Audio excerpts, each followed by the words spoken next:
At the second step of preparation of cost of production report, we prepare cost accumulation and unit cost summary. In this portion or a segment or a schedule, we calculate total cost and per unit cost of each unit.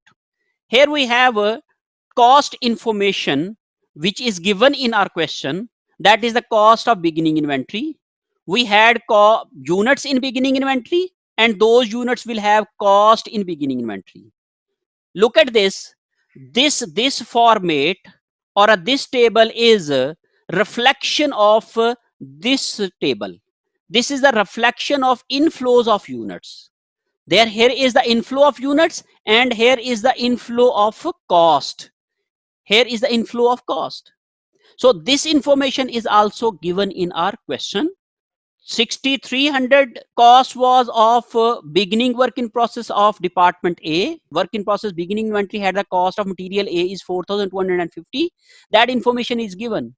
And I repeat that if you don't have this breakup, you cannot apply weighted average method. If you want to apply weighted average method, you need this breakup.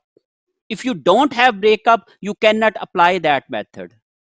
And if you want to apply first in first out method, you need not to write this breakup. We will discuss in first out method. You may refer my those videos or those lectures for understanding of first in and first out method. Here the cost added during this period. During this period, we received 12,000 units, and that 12,000 units cost 4.25 per unit, which is given in our question. When I multiply 12,000 with 4.25, I get 51,000. That figure is so calculated. Material A is given in my question, that is 13,370. Material B is also given in my question, that is 4,500. Direct labor has also been given in my question, and factory overhead has also been given in my question. So these costs are given in my question under the head of cost added in department B in current period or in the month of February. So these information can be copied from those given information table. So because we are using weighted average method, we will total the previous period cost and this period cost. This is previous period cost, work in process beginning inventory cost, and this is current period cost. So we will total them and have a total of all the cost elements likewise. Then we have total cost. Then we will have equivalent unit, which we have calculated at first table of equivalent units, that is 13,500, and we will copy them or we will use those calculations over here. Then we will calculate equivalent cost per equivalent unit of each cost element.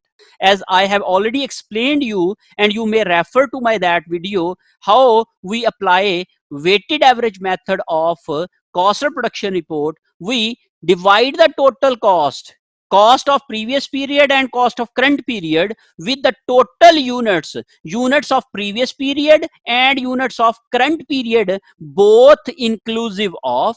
When we divide these two figures, we will have a per unit equivalent cost.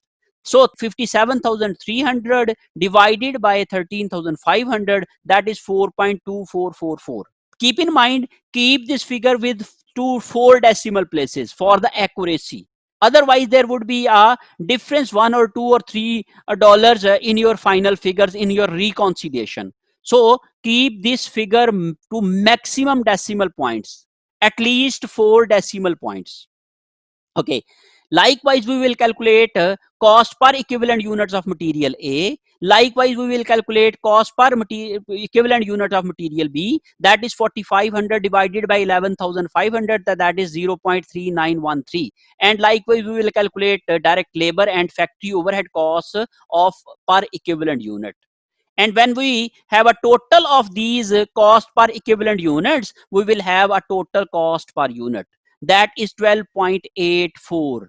That is our total cost per unit of equivalent units. That is 12.834, 12.838 to up to 4 decimal points.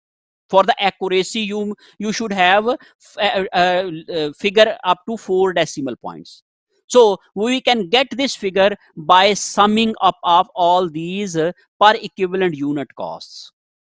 Hope so you have understood the completely cost accumulation and unit cost summary for the preparation of cost of production report. At the third stage of preparation of cost of production report, we prepare cost reconciliation summary. For preparation of cost reconciliation summary, we calculate two main things: cost of units completed out and cost of units of work in ending process inventory. Look at the first table of quantity schedule. Here we have another two things. These two things reflect the this table. This reconciliation summary is basically the reflection of this segment of quantity schedule. So we can repeat these headings with a addition of cost of completed units and transferred out. So how we will calculate this? We had completed 11,500 units. They are completed with respect to all cost elements, and the total cost per unit has been calculated 12.8382. When we multiply 12.8382 with 11,500, we get 1,47,640. This figure is the basically result of this per unit cost figure, which is calculated total cost per unit in this period in the department B with the total completed units for by department B. So this is like so. And for the calculation of work in process ending inventory, as I have already explained you, for the work in process ending inventory, you will calculate each cost element of work in process ending inventory. If you have 4 cost element, you will calculate 4 figures. If you have 3 cost element, you will calculate 3 figures. If you have 5 cost elements, you will calculate 5 figures. Here I have 5 cost elements. So department A. So with respect to department A, I have equivalent units of 2000. So these equivalent unit information is necessary for the calculation of these figures. That's why I have copied these figures over here. Otherwise, I may skip that. The relevant portion is only this one, but this information is also required for the calculation of these figures. That's why I have placed these figures besides that. So 2000 is the equivalent unit, multiply by per unit equivalent cost, that is 4.2444, which I have calculated in segment 2 of my report.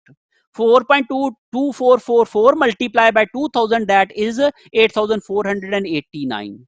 Likewise, 2000 multiplied by 1.3052, that is 2610.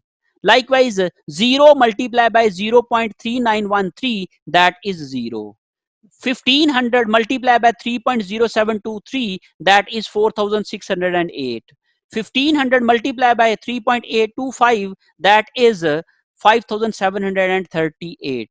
When we sum up all these figures, this is basically total cost of work in process inventory. So this is total cost of work in process inventory, which I have calculated by multiplying equivalent units with the cost of per equivalent unit of each cost element. So when you total this figure and this figure, that is cost of completed units and transferred out, and this is one is the cost of ending work in process, we will have a total cost and which is equal to the total cost charged to that department, 1,69,085, like so 1,69,085. In this way we can reconcile our cost, which was calculated in stage 2 of our cost of production report in this table and in this method.